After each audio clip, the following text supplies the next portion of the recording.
The Timeline is a Blue Wire podcast.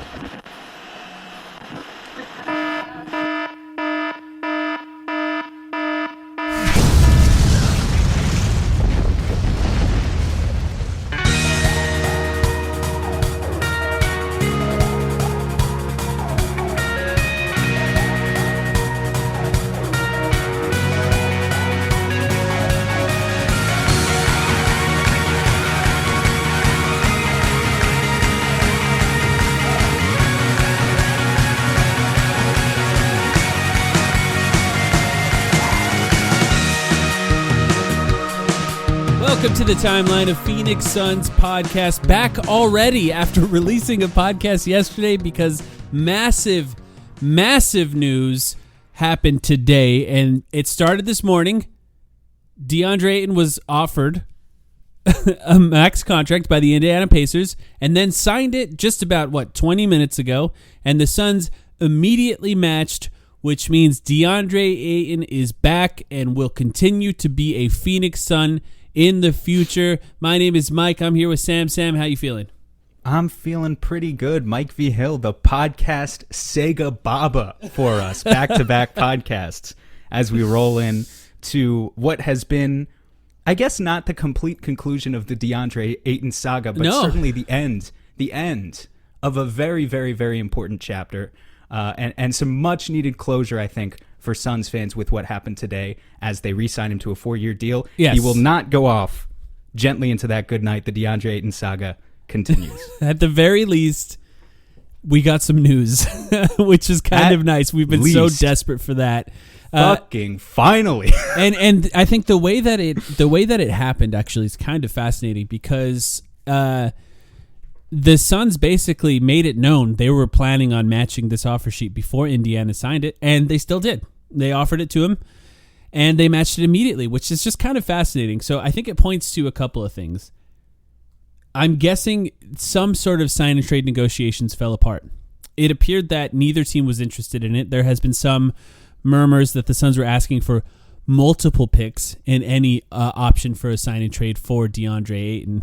And here's my read of all of this, because the reality of how I view everything now is that everything that happens is now through the lens of how does this impact Kevin Durant? And unfair to Deandre Ayton because it's pretty cool. He signed a massive contract. He's getting a max contract and he's getting paid. And he played really well this last season.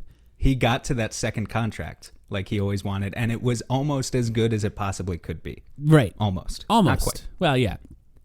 My view of it is I think the Suns were acutely aware of the fact that the Nets were not interested in Deandre Ayton and were potentially staring down the possibility of already losing both Mikal Bridges and Cameron Johnson.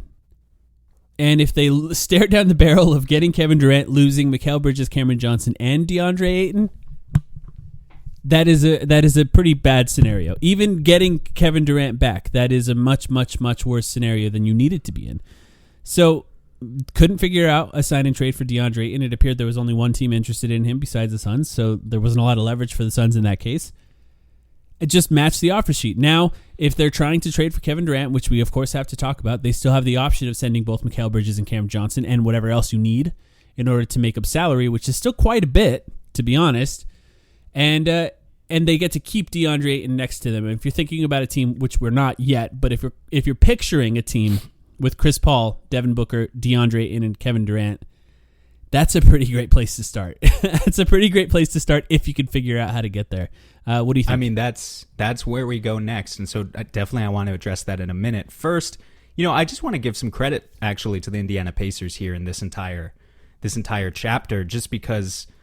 I mean, even as we were talking yesterday, if you go back 24 hours ago and listen to our conversation, like there was a level of certainty that I think we had based on rumors that we had heard, whispers behind the scenes in the league, that the Pacers were a team that was very averse to handing out an offer sheet in the first place. Right. And so, they finally, they are the ones who put the Suns to the flame and force them to actually get this process in motion and actually put pen to paper and match this contract and bring Deandre Ayton back. to the Suns, because for a while we really didn't think it was going to happen. And not only did they do that, by the way, not only did they actually go out and give the offer sheet that I wasn't expecting, but then they go out and they actually create the cap space that they needed. Yeah. Like, first there was just the rumor that the Pacers are interested in this offer sheet, and that could have been whatever. They agreed to it, is how Woj reported it. But then about 45 minutes later, earlier this afternoon, they actually went out and they cut a rookie, and what would have been a second-year player at this point, waived. And they stretched a couple of minimum guys, and you could say those aren't big losses, but they actually made the necessary cuts that they needed to force the Suns essentially into like a do or bluff situation. And they put that pressure on the Suns, and thank God the Suns matched. Yeah, I mean, because we were really staring down the possibility of the Suns losing Deandre Ayton for nothing, and to be honest, I call it PTSD or whatever you want to call it. Just being a fan of a team that has Robert Sarver as an owner, I thought it was a real possibility. I genuinely did, because right now the Suns are essentially $15 million into the tax, according to, I believe it was Shams Charania that just tweeted that, which is a lot. That's a lot into the tax, and they've never done it. I mean, this is really the first time the Suns have ever done it with Robert Sarver as an owner. And I just want to stress the importance of, if you're not trading Deandre Ayton for assets, which the Suns appeared to try to do, as far as we know, if you're not trading him, when you bring him back, because he's a player the Suns drafted, you have the ability of going significantly over the cap to re-sign him, which is not something you can do for free agents that you're signing, just regular free agents on other teams that are just free agents. Because he was somebody the Suns drafted, they were capable of going significantly into the tax to keep him. Now, are the Suns going to keep Deandre Ayton for the long term? I don't know. I mean, I guess that probably depends on how he plays after this contract has been signed. But define long term. Beyond this year, because, at this point, or beyond at least next offseason. Because here's what I'll say. First of all, Woj weirdly tweeted out in the idea that the Suns were going to match the fact that he could be traded January 15th. That was included in the tweet about the Suns matching him, which was odd to me to begin with. But because the Suns went significantly over the tax, over the cap to keep Deandre Ayton, they can now trade Deandre Ayton and just stay over the cap, over the tax line, in a way that they couldn't really do previously. So it's a nice opportunity for the Suns to have this massive salary. It's the way the Warriors did it, right? They continued every time when they were able to sign Kevin Durant, every time they moved on from a player that had to do with that, they just kept trading them for other high salary players so that they can continue to stay well over the cap. The Suns have the opportunity to do that now with Deandre Ayton. If he stays, he stays. If he doesn't, the Suns now are able to stay over the line and continue to have a very high salary to keep players. And I think that's a smart move for the team. It's not really something they could have done any other way. Yeah, I think having the flexibility is a smart move for sure. I mean, you talk about, look, again, it's impossible to have this conversation now without continuing to bring up Kevin Durant into it, because staring down the barrel of being decently far into the tax, right, with just having DeAndre Ayton on the books, Mikal Bridges, who you signed to an extension last year, plus obviously Booker and Paul, that's one thing. Even that level of luxury tax penalties, I don't think we've seen Robert Sarver pay before. The idea of then bringing Kevin Durant in on top of that, and obviously you'd have to match salaries there, like 90% of the way or whatever. Mm-hmm. But the idea of then bringing in Kevin Durant as well is just uncharted waters for this franchise. It's something we've never, ever seen. And so there's now, as we approach the Kevin Durant trade possibilities, people obviously wondering and asking, is the Kevin Durant dream dead? It's not dead, but we are talking about something that is unprecedented. It's totally unprecedented for the Suns now. And I think it's two very different discussions to have. Can the Suns still build a package without DeAndre Ayton that could net them Kevin Durant, which I think for a while, honestly, Mike, you and I and many other people in the media actually have been on the same page about, in that the answer is yes, especially if Donovan Mitchell goes to the Knicks or goes somewhere else, especially if Toronto continues to be resistant to give up, a Scotty Barnes type player. I think the answer is yes, the Suns could build from a value perspective that type of package. Are the Suns actually willing to show the league that their pockets are that deep? That's the other side of the conversation now, and it is tough. And there is a lot of tension there. And there will also be, by the way, this is a separate conversation, but a lot of tension in how Deandre Ayton actually feels about the Phoenix Suns going forward, just because he is signed to a contract. Like I said at the very beginning, this is the end of a very important chapter. It is not the end of the Deandre Ayton saga, and the tension will be at a height. And can we just to underscore that, I just want to just reiterate how this went. The Suns had the opportunity to sign Deandre into a contract extension. They didn't. The word is they didn't even negotiate because Deandre Ayton wasn't willing to talk about anything other than a 5-year max. Deandre Ayton went to restricted free agency. Then it became known league-wide and by a tweet by Woj that Deandre Ayton agreed to a contract with the Indiana Pacers but hadn't yet signed. And what that means is the Suns could have just offered him a contract that is exactly the same and he could have signed with the Suns. He didn't. And what that tells you is that he wanted to sign the Pacers one. Or the Suns didn't offer it, right? It's one or the other. One of the advantages of if the Suns just did it themselves, there wouldn't be a trade restriction on him for the year. So it would have benefited the Suns if they were... Because right now, for those who don't know, Deandre Ayton cannot be traded to the Indiana Pacers for a year. He can be traded this year. According to Woj, January 15th is the date he can be traded again. But DeAndre Ayton has the ability of vetoing any trade for 1 year based on just the matching of a restricted free agent contract. Meaning he has kind of the choice of where he wants to go if the Suns have the opportunity to trade him. And if the Suns had signed him themselves and just sort of intercepted the offer sheet that the Pacers were giving, that would have given them the opportunity to trade him this year to whatever team the Suns wanted to, including, by the way, the Pacers. They clearly didn't want to do that. So some sort of something was happening there where DeAndre Ayton preferred to sign the Pacers one. Maybe it was just because he wanted to have the option of vetoing a trade for a year.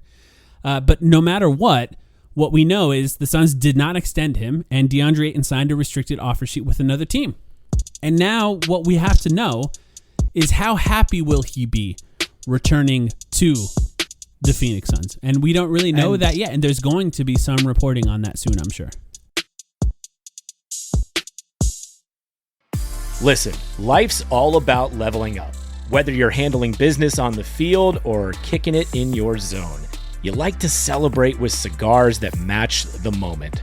That's why you should link up with Famous Cigars to bring you a wild deal. Right now, you can grab 8 premium cigars for just $8. You heard that right. 8 top-rated cigars at $1 a stick. Top quality brands like Oliva, Romeo y Julieta, and Davidoff. Handpicked just for you and worth over $80. Hit up famouscigars.com/cam and lock in this exclusive deal. While you're there, check out their insane selection of premium cigars, all shipped fresh and fast from their massive 20,000 square foot humidor. That's half a football field. Famous Cigars has been in the game since 1939 and still family owned. So celebrate every win with the folks at Famous. 8 cigars for $8. famouscigars.com/cam.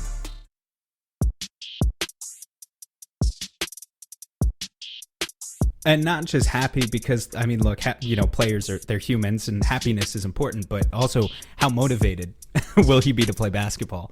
Which the two go hand in hand, but they're slightly different concepts. Right.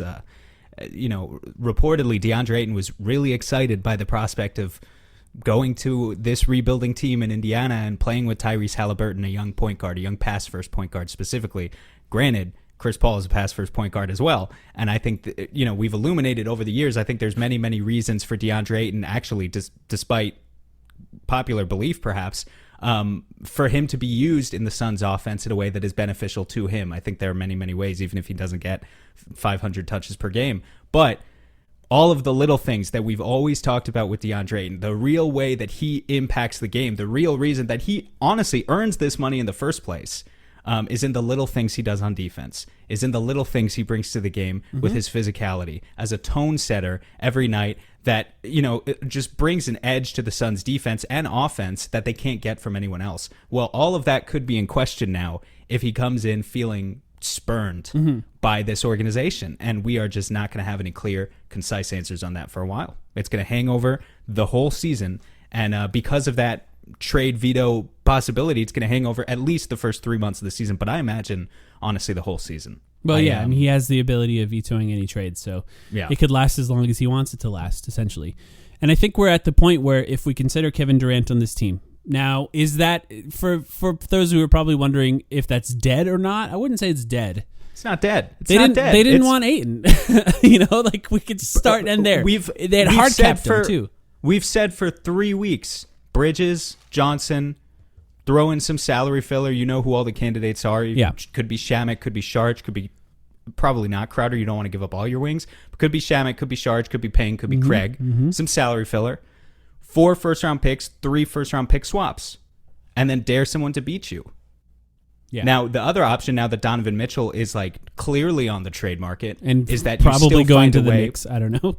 He's probably going to the Knicks, which again, I think that I just said this yesterday on yesterday's episode. I think that helps the Suns because clearly the Nets want a superstar or at least a star player for Kevin Durant. And if Donovan Mitchell is off the table, there is just no clear superstar or star on the trade market. However, if you could get a way to spiral it into a 3-team deal, I don't know, is Utah interested in Mikal Bridges? Yeah, maybe, to be honest.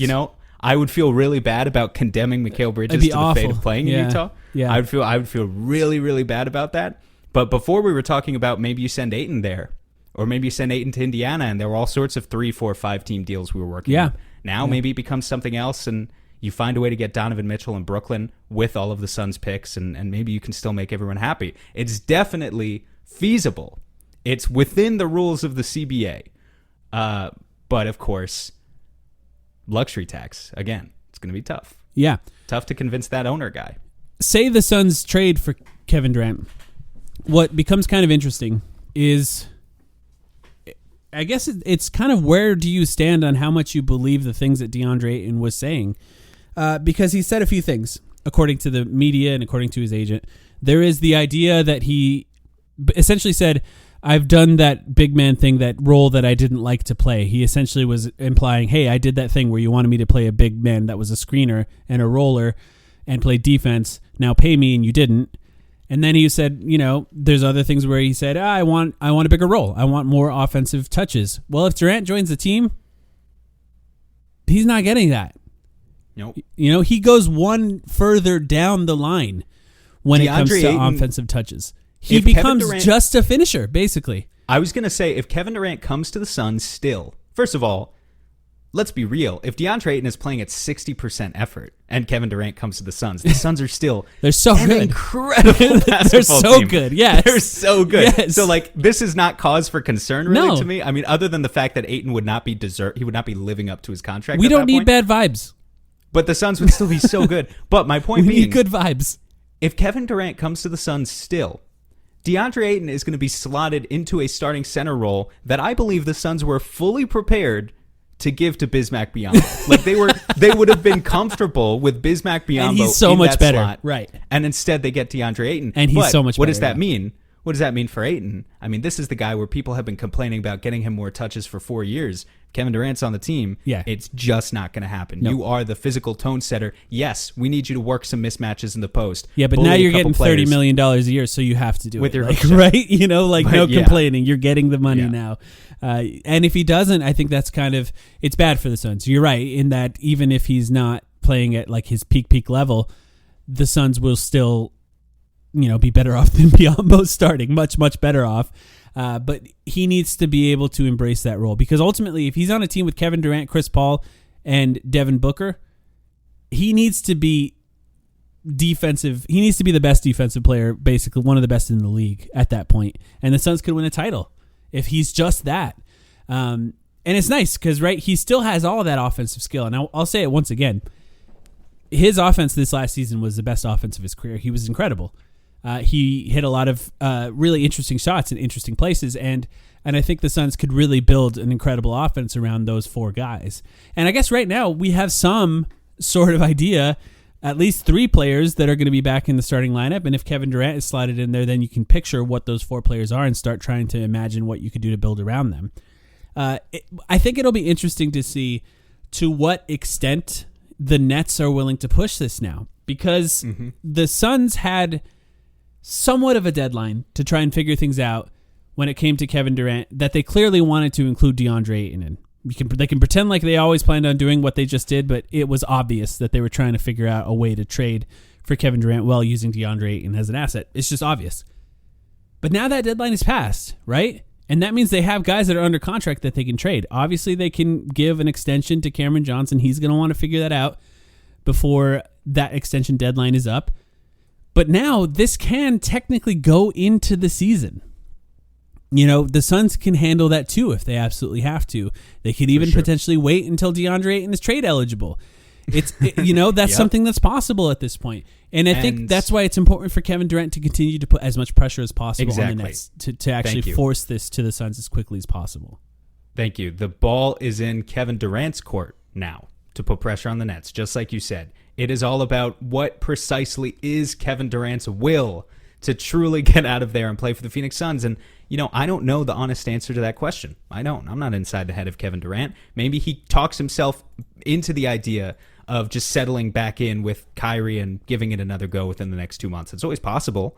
But at the very least, this is another thing we just said yesterday. It's like we had this idea. I said, this whole Pacers situation is going to wrap up in a matter of days. And sure enough, it wrapped up within 24 hours. But the Kevin Durant situation could drag out into August, September, October, because the Nets just have no incentive to play ball with the Suns right now. They don't need to. They can afford to wait, whereas the Suns will have the pressure on them. Now, I will say thank God that the Suns actually matched the offer, because there was always the possibility of the Suns continue to try and chase the Kevin Durant dream for 2 or 3 months after they've already let DeAndre Ayton go for nothing. And that would have been a miserable experience for us. And they lose so much leverage too. Selfishly, I'll say that, like, podcast after podcast would just be garbage content because I would be depressed. Every Suns fan, I think, would be probably calling for James Jones to be fired. There would be all sorts of... It would be horrific, honestly, if that happens. And thankfully, we avoided the disaster scenario. But hey, we gotta go down the other fork in the road, the other option, which is the Suns don't get Kevin Durant. Yeah. How do they put the pieces together? Because we know, we said very clearly after Game 7, the Suns cannot just run it back again. Like, after, and maybe you feel differently about this now than you did 2 months ago, but I remember the conversations we had after Game 7 and how horrific that performance was, and how I think it fundamentally changed the way that a lot of Suns fans in the community feel about, we are not, fool me once, shame on you, but I'm not gonna get fooled again. Like, you can't talk me.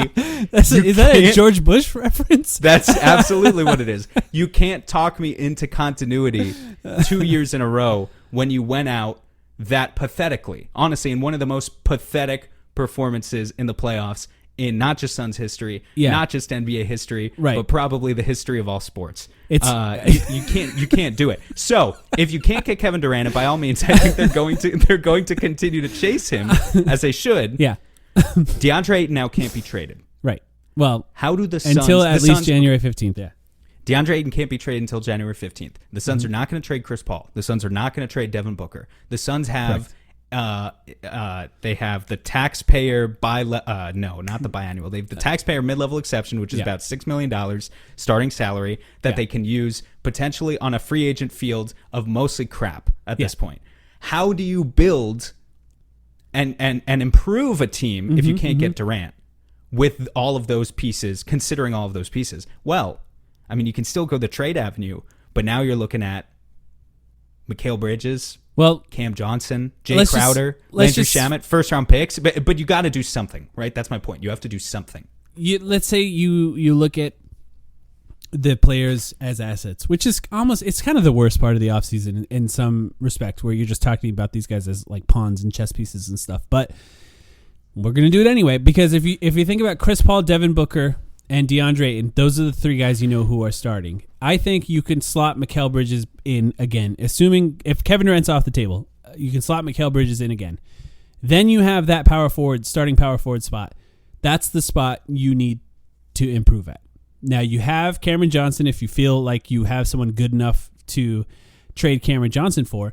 But otherwise, you have Jay Crowder's salary, you have Dario Saric's salary, and you own all your picks. So you can get up to $20 million almost with both of those guys.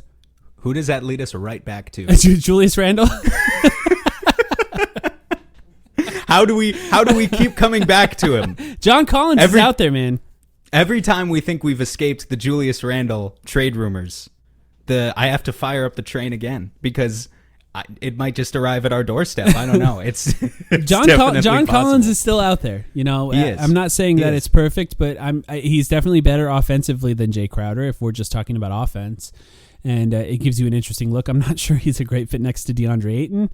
You know, I talked about, I don't know that this is possible once again, but like I talked about the idea of how great OG Anunoby would look in the power forward spot if you can find some assets that the Raptors would want, but I think they're kind of aiming a little higher than what the Suns could give up. Even actually, you know what? I probably would trade Cameron Johnson in that case for OG Anunoby to fill into that starting four. I would too, but yeah, now the Raptors are giving me, I don't think they're going to really make a play for Durant when push comes to shove. I think they're giving me continuity vibes.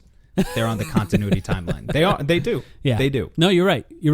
Well, I think they're like, okay, if we could trade for Kevin Durant, we'll do that, but they appear to be out on that. We'll see. And if not, they probably want to keep it together. And of course, we talked about it. OG Anunoby is a clutch client. The Suns now have another one in Josh Okogie. So, you know, it would be up to whether or not that's fixed to see if that's a possibility anyway. But if they could get OG Anunoby, I can't imagine a more interesting defensive team than, like, you know, somebody like Mikal Bridges, OG Anunoby, and DeAndre Ayton as your front court guarding guys all over the court. That would be fascinating. But other than that, I think it's going to be difficult to find someone to fill in that role. You know, the obvious perfect fit is Kevin Durant. He fixes all the problems. So it's tough to not want to continually go back to that. But yeah, I wonder how this changes the calculus for the Suns and how long they're willing to wait for that to happen. Because now they don't, like, once again, they don't have the ability to trade DeAndre Ayton anymore. It's just he is what he is now, so you can't do it. I think it's fascinating to wonder how long it's going to take at this point. I sort of get the feeling that, again, the Durant thing is going to drag out now. And so this is kind of the last, it kind of feels like the last big news for the Suns this offseason until maybe a Durant trade happens, maybe it doesn't. And look, I could end up being very wrong about this. There could be a Kevin Durant trade tomorrow. But it just kind of feels this way, right? Like, this could be the last big news until September, right? Or October. Yeah. Like, there's a Durant trade 2 weeks before the season. Could be. What are the Suns going to do in the meantime? I think they're going to pursue the Kevin Durant path to its natural conclusion. They're not going to turn around next week and say, okay, fuck Durant. Right. They should. Yeah. They're not going to turn around next week and say, screw Kevin Durant, give me Julius Randle. As many times as I bring it up as a joke, that just makes no sense. You know, absolutely. Now, if they officially kind of lose out on Kevin Durant by October, November, and it really feels like it's just not going to happen, they can pivot. I think they can pivot starting mid-season. But yes, they can. Once DeAndre Ayton becomes trade eligible too, they can potentially look. I mean, it's just looking. I don't know if I would call it likely at this stage, but it is looking decently possible that the Suns at least go into the start of next season. Run it back for the, what was the joke? Run it back for the jokes. Run it back for the jokes. Run it back for the comedy. I said. I mean, there's a lot of it's just it's absurd. The situation that we potentially find ourselves in there if we spent all this time talking about the Ayton situation and what it means and Game 7 and the embarrassment and I don't know, man. Hopefully we get a Robert Sarver update soon, by the way. I don't know why I'm just inserting it into the conversation now, but I'm thinking about what else could happen to this team this summer. Hopefully we get some closure on the investigation into Robert Sarver. But other than that, maybe you get some minor roster moves and hopefully a Kevin Durant trade. We'll see. What if I'm still slightly concerned about I hope that the team finds a way to make everyone feel happy because, look, as much as we probably look at that disaster that was the Dallas ending, the team probably feels that way as well. And if we're inching closer and closer to potentially just running it back, I'm not sure they're going to be overly happy with that. And the people you want to be happy with that is Devin Booker, Chris Paul. There was this report that Monty Williams and Deandre Ayton, this came out a couple weeks ago, but there was this report that Monty Williams and Deandre Ayton had not spoken at the time of the start of free agency. They had not spoken since the Game 7, since the end. Maybe Monty has reached out in the past couple weeks. I doubt it. Yeah. What do you think he's like? You know, we talk about Monty as the spiritual, as this organizational leader, not even a spiritual leader, this organizational leader. What is he even saying? Like, you're like, presumably he's inked the deal. You got to reach out. You got to text Deandre. Congratulations on your payday, I think is a good place to start. Because it is pretty cool. I mean, the Suns could have really bungled this, right? They picked a number 1 pick overall that basically everyone thinks was the wrong pick. A good player, though, ended up being a good player. They didn't extend him. They had issues with him. Supposedly the coach got into it with him in Game 7 of a disastrous Game 7. And then he was still able to sign a $130 million contract. I think that's the first time we mentioned the actual amount of money, by the way. It is a total of 4 years, $133 million for Deandre Ayton. And, you know, I hope that they don't have issues. I think that they're adults. They're going to both be able to get past that by the time they're in training camp. So I'm not overly concerned with that. I think long term, I am concerned, though. I just wonder what's going to happen long term. And I want Devin Booker to be happy. I want Chris Paul to be happy. And I think for those guys to be happy, something else has to happen. Or at least the plan has to be pretty clear. And this is not to say that they're unhappy with Deandre Ayton. I just don't think they want the same exact team back, except now it's Biyombo instead of JaVale McGee, and that's it. You know, that doesn't work. We're past that. I think we saw how that ended, and Damian now it's Chris Paul's even older. Payton. Right, Damian Lee instead of Payton. I try not to be the guy. I try not to be a Gambo. I try not to be the guy who just spends the summer shitting on everyone's dreams. But if you have eyes, and also, you know, like, I understand Game 7 was just a game. I understand that they had the best regular season ever. And I understand also, by the way, that there were some extenuating circumstances going into that game, which I still feel like are underrated, and you know exactly what I'm talking about. They had COVID. But despite all that, you just have to be kind of insane to take the continuity, the internal development they clearly argument don't at want face to. value again. Yeah, they clearly, the team doesn't want to. I mean, that part is clear. I think understanding that the team needs Kevin Durant was the most important thing for James Jones to understand. And the fact that he even got to a point where Kevin Durant is making it clear he wants to play in the Phoenix Suns is a bit of a victory in itself. But if you don't consummate the thing, it's not a marriage. Yeah. Yeah, I mean, it's great to build that team on paper. I will always respect no matter what happens the rest of the summer. I challenged James Jones to be bold. I will always respect the fact that he actually went bold. He actually inserted himself into the Kevin Durant conversation. He got this far, but need the results. You need the final product, or else your legacy is on the line, JJ. No, I'm not gonna be that dramatic about it. But he's either the best GM ever or the worst. Isn't that what you said?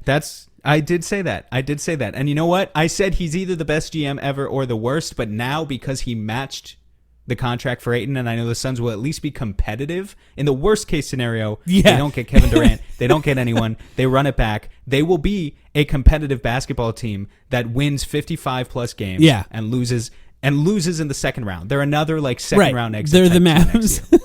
That's their worst case to me. Which it if that's is your funny worst case, how he's not the worst GM ever. It is funny how staring down the possibility of no DeAndre and no Kevin Durant really brings a lot of perspective to our feelings about this offseason, because there was a few hours there where I was like, Sarver's gonna screw this up. He's just gonna screw it up. We've seen it before. It's something that's gonna happen again. And look, maybe the reason DeAndre Ayton had to sign that offer sheet is because Sarver literally had to be forced to pay DeAndre Ayton that money. Well, but they did it, so that's always good. How about this as another point, by the way, too? Mm-hmm. You've brought this up. Our friend David has brought this up. I don't know if this came from any other sources. luxury tax payments. Yeah. The penalty is calculated at the end of the season. That's very true. Not at the beginning. Why is that important? Robert Sarver is under investigation by the NBA. That investigation is pending. The results of that investigation, according to Adam Silver, will be out soon. Hopefully, God willing, before the start of the 2022-2023 season, because God knows we've been waiting long enough for those results. So, could Robert Sarver just be saying, screw it, I'm out of here. I can't say it publicly yet, but let's pass on the bill to the next sucker who owns this team. It's not my problem. It's possible. It's possible. All I know is if there's a scenario where Robert Sarver could get into the luxuries tax and somebody else pays it, that seems like a scenario he would like. And if the team is worth a lot of money because Kevin Durant's on it, even better. He could probably sell it for a ton of money. So I'm not going to say that's impossible. But look, I am losing faith by the day in the idea of the Robert Sarver investigation, for one, ending anytime soon, regardless of what Adam Silver says, or resulting in anything substantial. But we will see on that end. I think that, well, first of all, can we just mention that you're going out of town this weekend? Yes, I feel like we should, just in case. I will be out of town from tomorrow so we're recording Thursday night, tomorrow from Friday through Monday.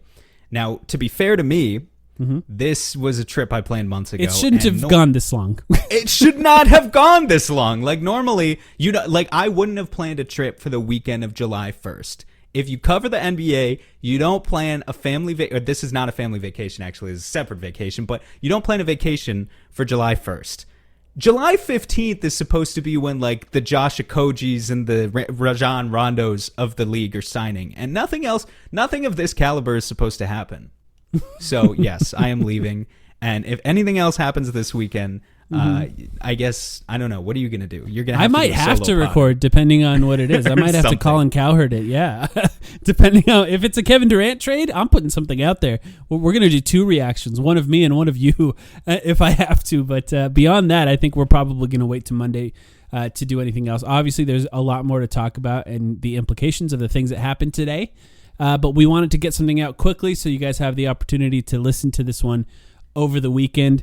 And then we'll be back with any other news that comes out soon. Hopefully there is some. I'm not sure. The Suns, it's an odd position that they find themselves in, where there's a possibility of Deandre Ayton returning to the team and both of the twins being gone. I hate to bring that up, but like Mikal Bridges and Cameron Johnson are the options for a Kevin Durant trade now. If the Suns include every pick in that is what it's going to be.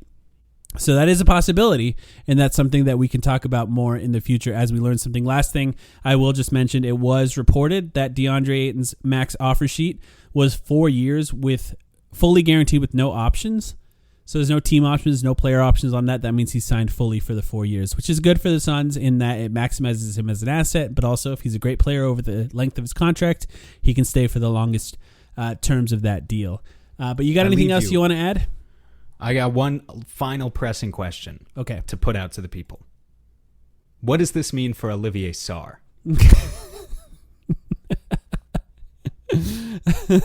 Can we just quickly say the way that free agency kind of warps people's minds? People have always gone way too far on DeAndre Ayton on both ends of the spectrum. He was really good this last season. It didn't make the decision to max him easy because it's hard to know what's going to happen in the future for this team, and there's always a fear of running out of offense in the future. But he was still really good, and for the Suns to be able to re-sign essentially the best free agent left on the market, that's what they just did, is a good scenario for them, and it's going to be interesting to see where they go from here. We'll be back, like I said, once there's more news. We appreciate you guys. These emergency pods are fun, but yes, we'll be back soon with more information. Thank you guys.